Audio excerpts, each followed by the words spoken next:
అఖిలాండ కోటి బ్రహ్మాండ దేవుడు, ఆదిదేవుడు, అనాథరక్షకుడు, ఆపద్బాంధవుడు ఇలా ఎన్నో రకాల పేర్లతో పిలుచుకుంటూ సామాన్యులు శ్రీవారి దర్శనం కోసం వేలాది కిలోమీటర్లు, వందలాది కిలోమీటర్లు వ్యయప్రయాసకు వచ్చి తిరుమలకి దర్శనాని కోసం వస్తుంటారు.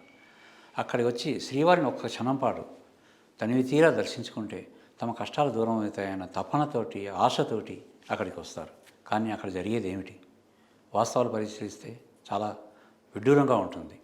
వాళ్ళని కేవలం భక్తులని ఏ విధంగా దోచుకోవాలి అన్న దృక్పథం తప్ప అక్కడ ఆధ్యాత్మికత ఏమాత్రం గోచరించని పరిస్థితి ప్రస్తుత పరిస్థితుల్లో నెలకొంది.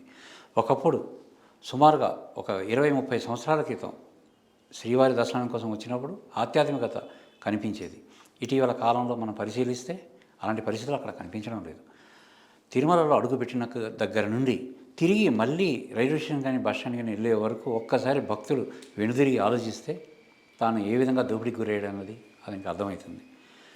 ఇది ఒక వ్యవస్థను చక్కదిద్దాల్సిన అధికారులు ఆ వ్యవస్థను మరింతగా దిగజార్చడానికి ప్రాధాన్యత చూపిస్తున్నారే కానీ వస్తున్న భక్తులకు ఏ విధంగా శ్రీవారి దర్శనం చేయించాలి, ఏ విధంగా సౌకర్యాలు కల్పించాలన్న దాని మీద వాళ్ళకి ఏమాత్రం కూడా ధ్యాస ఉండడం లేదు.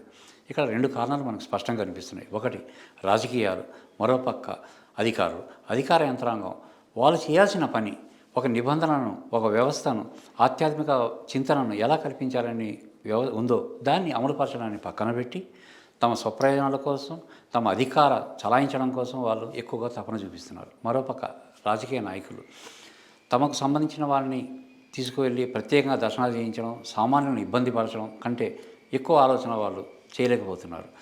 ఏదైతే పాలక మండలి ఉందో అది కూడా దాదాపుగా అదే వైఖరి కొనసాగుతూనే ఉంది. కానీ సామాన్యులకు ఏ విధంగా సేవలు అందించాలన్న దాని మీద దృష్టి సారించడం లేదు. ప్రభుత్వాలు మారినా, చైర్మన్లు మారినా, పాలక మండలి మారినా భక్తుల ఇబ్బందులు మాత్రం మాత్రం మారడం లేదు. దీనికోసం మనం పరిశీలిస్తే శ్రీవారికి వస్తున్న ఆదాయం ప్రపంచంలోని మిగతా టెంపుల్స్ కంటే ఎక్కువగా వస్తున్న మాట వాస్తవం. కేవలం హుండీ ద్వారా రోజుకు 4 నుంచి 4.5 కోట్లు వస్తున్నాయి.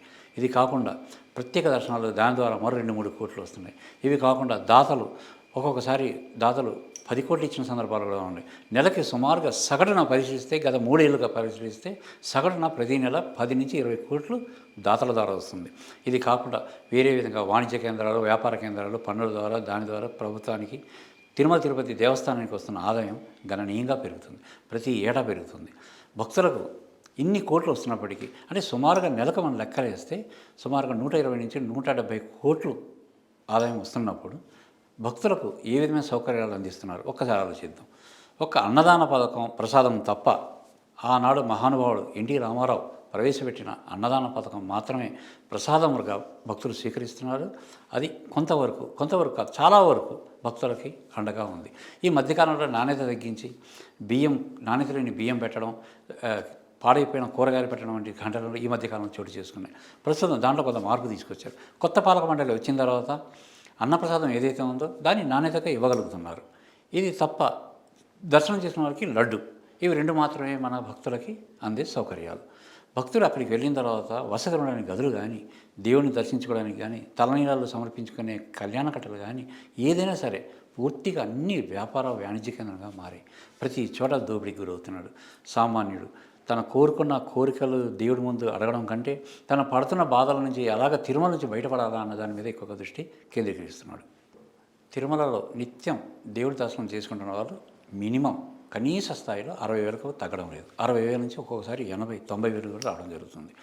వీళ్ళ కోసం తిరుమలలో సుమారుగా 2,500కు మించి గదులు ఉంటున్నాయి.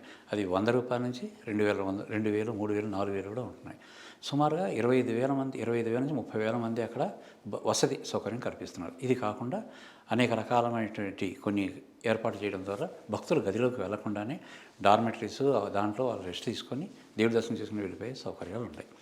ఇక్కడ ప్రధానంగా ముందుగా మనం 2 అంశాలు చర్చించాం. ఒకటి రాజకీయాలు, 2ది అధికార యంత్రాంగం. ముందు రాజకీయాల పరిస్థితి ఆలోచిద్దాం. తిరుమలలో దేవుని దర్శించుకోవడానికి ప్రతి ఎమ్మెల్యేకి 10 మంది, ప్రతిరోజు 10 మందికి ఆయన లెటర్ ఇచ్చే అవకాశం ఉంటుంది. మంత్రులు 12 నుంచి 16 మందికి స్పెషల్ దర్శనం చేయించే అవకాశం ఉంటుంది. ఇది ఎవరైతే భక్తులు దూర ప్రాంతం నుంచి వస్తున్నారో వాళ్ళకి అనుకూలంగా ఏర్పాటు చేసిన ఒక వ్యవస్థ. కానీ ఈ వ్యవస్థలో ఎన్నో లోపాలు ఉంటున్నాయి. ఎవరు కూడా నిబంధనలు పాటించడం లేదు. కొన్ని సందర్భాల్లో ఒక మంత్రి తనతో పాటు 30 మందిని, 40 మందిని తీసుకురావడం, లేదా తను ఫోన్ చేసి నా బంధువులు 10 మంది 20 మంది వస్తున్నారు, మా నియోజకవర్గం నుంచి వస్తున్నారు, పంపించండి అని చెప్పడం. ఇలాగ 20-30 మంది వస్తారు. ఒక్కొక్క మొత్తం చూసుకుంటే తెలంగాణ, ఆంధ్రప్రదేశ్లో ఎమ్మెల్యేలందరికీ కూడా కోట ఎక్కువగా ఉంటుంది. ఆంధ్రాలో ఉన్నటువంటి ఎమ్మెల్యేలందరూ కూడా దాదాపుగా ప్రతి ఒక్కరు కూడా ప్రతిరోజు లెటర్ ఇస్తుంటారు. అంటే ప్రత్యేక దర్శనం కోసం వచ్చే వాళ్ళ సంఖ్య అక్కడి నుంచి పెరుగుతుంది. రెండో పక్క సుమారుగా 50 నుంచి 60 మంది టీటీడీ బోర్డు సభ్యులు ఉన్నారు. వాళ్ళందరికీ కూడా సుమారు 15 నుంచి 20 మందికి లెటర్ రాసి ఇచ్చే అధికారం వర్తింపజేశారు. వీళ్ళు కాకుండా ఐపీఎస్ అధికారులు, ఐఏఎస్ అధికారులు, యూనివర్సిటీ వైస్ ఛాన్సలర్లు, ఇలాగ లెక్క వేసుకుంటూ పోతే జ్యుడిషియల్, ఇలా లెక్క వేసుకుంటూ పోతే రోజుకు దాదాపుగా ఈ సిఫార్సు లెటర్ల మీద వచ్చే వాళ్ళే 10,000 మంది వరకు తయారవుతున్నారు. 300 రూపాయల టికెట్ ద్వారా ప్రతిరోజు సుమారుగా 35,000 నుంచి 40,000 మందికి దర్శనానికి అవకాశం కల్పిస్తుంటారు. ఇది కాకుండా ఇంకొక 10 నుంచి 15,000 మందికి మెట్ల మార్గం ద్వారా, అంటే ఇటు చంద్రగిరి దగ్గర నుంచి శ్రీవారి మెట్ల మార్గం కావచ్చు, ఇటువైపు అలిపిరి ఉన్న మార్గం కావచ్చు, ఈ మార్గం నుంచి వచ్చే వాళ్ళకి మళ్ళీ మెట్ల మార్గంలో వచ్చేవారికి ప్రత్యేక దర్శనానికి అవకాశం కల్పిస్తుంది. ఇది కాకుండా స్లాట్లు ఇవన్నీ ఉంటాయి. ఇవన్నీ కలిపి దాదాపుగా సుమారుగా 50,000 మంది వరకు, 45 నుంచి 50,000 మంది వరకు టోకెన్ ద్వారా వస్తారు. మిగతావన్నీ కూడా సిఫార్సులు, ప్రత్యేక దర్శనాలు, అది ఇది అని చెప్పేసి వాళ్ళంతా పోగొవడం జరుగుతుంది. ఇక్కడ మనం ఆలోచించాల్సింది ఏంటంటే, ఈ ఎమ్మెల్యేలు, మంత్రులు, ఎంపీలు, ప్రజాప్రతినిధులు కొంతమంది, అందరూ కాదు కొంతమంది దీన్ని వ్యాపారంగా మార్చుకున్నారు. ఎమ్మెల్యే దగ్గర పనిచేసే పిఏలు, మంత్రుల దగ్గర పనిచేసే పిఏలు తిరుమలలో మకాం వేసి ఉంటారు. ఈ ఎమ్మెల్యేల పిఏలు ఏం చేస్తున్నారు, అక్కడ ఒక వ్యాపార కేంద్రంగా మార్చేసి టికెట్లను అమ్ముకుంటున్నారు. రోజుకి 2,000 నుంచి 5,000, 3,000 చొప్పున టికెట్లకి ధర నిర్ణయించి వాళ్ళు విక్రయిస్తున్నారు. ఎమ్మెల్యేల పిఏలకి, మంత్రుల పిఏలకి రెడ్ దివా చేసి అధికారులు కూడా వాళ్ళకి స్వాగతం పలుకుతుంటారు. ఎందుకంటే రాజకీయ పరంగా వాళ్ళకి ఇబ్బందులు రాకూడదు కాబట్టి అధికారులు కూడా ఈ విధంగా చేస్తున్నారు. మనం గతంలో చూస్తే ఒక మంత్రి, అంటే మహిళా మంత్రి, తనతో పాటు 20 నుంచి 40 మందిని తీసుకెళ్ళి దర్శనం చేయించడం జరిగేది. ఆ సమయంలో ఆమె డిమాండ్ మేరకు దర్శనంలో కొంతసేపు ఆపడం జరిగేది. ఇది ఎంతవరకు సబబు అన్నది ఇటు అధికారులు ఆలోచించలేదు, నాయకులు కూడా దాని మీద దృష్టి పెట్టడం లేదు. అసలు ఇదంతా ఎందుకు జరుగుతుంది? ఈ వ్యవస్థ ఇలాగా రాజకీయ నాయకుల వల్ల సాధారణ భక్తులు ఎందుకు ఇబ్బంది పడుతున్నారు? రాజకీయ నాయకుల పరిస్థితి ఎలా ఉంటే అధికారులు కూడా అందుకు ఏమాత్రం భిన్నంగా వ్యవహరించలేకపోతున్నారు. వర్గాల కింద తయారైపోయారు. జేఈఓ ఒక రకంగా, ఈఓ ఒక రకంగా, కింద ఉన్న అధికారి మరో రకంగా, ఎవరికి వాళ్ళు ఇష్టం వచ్చినట్లు ఆదేశాలు ఇవ్వడంతో గందరగోళ వాతావరణం ఏర్పడుతుంది. దీనివల్ల కింద ఉన్న సిబ్బంది కూడా వాళ్ళు ఇష్టం వచ్చినట్టు ఇష్టారాజ్యంగా మారిపోయారు. నిన్న జరిగిన ఉదాహరణ చూడవచ్చు. 6 మృతి చెందారు తొక్కిసలాటలో. ఇక్కడ ఏర్పాటులో ఎంత వైఫల్యం చెందిందో మనం చూస్తే అర్థమవుతుంది.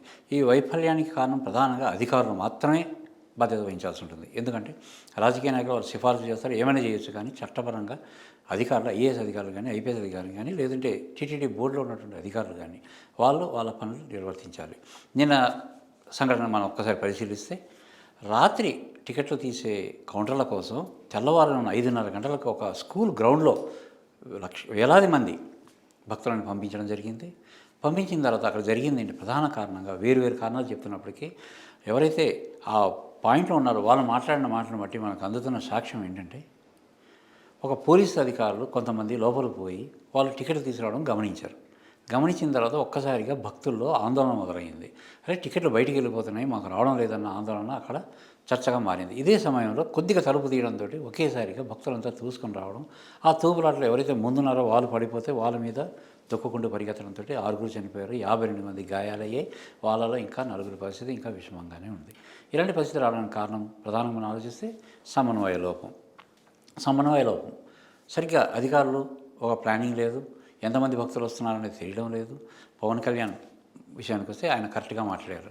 4 లక్షల మంది 5 లక్షల మంది వచ్చినప్పుడు జరిగిన తొక్కిసలాట కేవలం ఒక 50-60 మంది వచ్చినప్పుడు ఎలా జరిగిందని ఆయన అడిగిన ప్రశ్నకు మనకు ఆలోచనకు దారితీస్తుంది. అంటే అక్కడ పోలీస్ అధికారులు సరైన ప్రణాళిక చేయలేకపోయారు. ఇలాంటి దుర్ఘటనలు భక్తుల పాలిట శాపంగా మారుతున్నాయి. పరిస్థితులు మారుతున్నాయి, ఆధునిక పద్ధతులు పెడుతున్నాము, ఏం తీసుకొస్తున్నాం అని చెప్తున్న మాటలు నిన్న జరిగిన ఘటనతోటి ఎంతవరకు అధికారులు నమ్మాలన్న దాని మీద అనేక అనుమానాలు తలెత్తుతున్నాయి. తిరుమలను చక్కదిద్దేది ఎలా అన్న దాని మీద అధికారులు, రాజకీయ నాయకులు, అంటే ప్రభుత్వం దృష్టి సాధించాల్సిన అవసరం నిన్నటి ఘటనతోటి స్పష్టమవుతుంది. ఏం చేయాలి? సామాన్య భక్తుడికే ప్రాధాన్యత ఇచ్చి సామాన్య భక్తులు దర్శనం చేసుకొని సంతృప్తిగా దేవుని దర్శనం చేసుకున్న ఆనందంతో ఇంటికి వెళ్ళే పరిస్థితులు కల్పించడానికి ఏ విధమైన ప్రణాళిక అవసరం ఉన్నది ఇక్కడ మనకి చర్చ మొదలైంది. దీని మీద చంద్రబాబు నాయుడు గతంలో ఉన్నప్పుడు కూడా చాలా సంస్కరణలు తీసుకొచ్చాడు. ఎన్టీ రామారావు తీసుకున్న సంస్కరణలు, చంద్రబాబు నాయుడు తీసుకొచ్చిన సంస్కరణలు ఇప్పుడు భక్తులకి చాలా వరకు ఉపయోగపడ్డాయి. కాకపోతే ఏంటంటే ఇప్పుడు ప్రస్తుతం వ్యవస్థ మారింది. ఎవరికి వాళ్ళు వ్యవహరిస్తున్నారు. ఆ విధంగా కాకుండా మన హైందవ ధర్మం ఏం చెప్తుందో దాన్ని మనం పరిగణలోకి తీసుకొని భక్తులను దర్శనం చేయించడానికి, ప్రధానంగా వాళ్ళకి సౌకర్యాలు కల్పించడానికి, ఎంతో దూరం నుంచి వచ్చిన భక్తుడు దేవుని దర్శించుకోవడానికి ముందు కానీ తర్వాత కానీ కొంతసేపైన విశ్రాంతి తీసుకునే ప్రశాంతమైన వాతావరణం కల్పించడానికి అధికారులు, ప్రభుత్వం చర్యలు తీసుకోవాలి. మరో మార్గంలో దోపిడీ వ్యవస్థ ఏదైతే ఉందో దాన్ని పూర్తి స్థాయిలో అరికట్టాలి. ఈ విషయంలో ఎలాంటి భేషజాలు లేవు. కఠినంగా వ్యవహరించాల్సిన అవసరం ప్రస్తుతం మనకు కనిపిస్తుంది. ఈ పరిస్థితుల్లో పూర్తి అవగాహన ఉన్నటువంటి ఒక గురువులు కావచ్చు, స్వాములు కావచ్చు, ఎవరైనా తీసుకొచ్చి ఒక కమిటీ ఏర్పాటు చేసి ఇలాంటి ఘటనలు జరిగింది, భవిష్యత్తులో ఇలాంటి ఘటన జరగకూడదంటే ఇలాంటి ఒక సమీక్ష సమావేశం ఏర్పాటు చేసి భవిష్యత్తులో సామాన్య భక్తులను మాత్రమే దృష్టిలో పెట్టుకొని వాళ్ళు ఏ విధంగా దర్శనం చేసుకుని బయటికి వెళ్ళాలన్న దాని మీద ఆలోచించాలి. మరోపక్క ఈ సిఫార్సు లేఖలు దాని మీద కూడా ఒకసారి దృష్టి సారించి సిఫార్సు లేఖలు ఒక సందర్భంలో తప్పనిసరి అనిపిస్తుంది. అయితే ఏ మేరకు సిఫార్సు లేఖలు ఇవ్వాలి, ఎవరు ఇవ్వాలి, వాళ్ళకి ఎలాంటి దర్శనం కల్పించాలి, ఇవన్నీ నూతనంగా మరోసారి నిబంధనలు తీసుకొచ్చి అమలు చేస్తేనే కానీ సామాన్యుడు శ్రీవారిని సంతృప్తిగా దర్శనం చేసుకొని ఇంటికి తిరిగి వెళ్ళే పరిస్థితులు కలగజేసిన వాళ్ళం అవుతాం.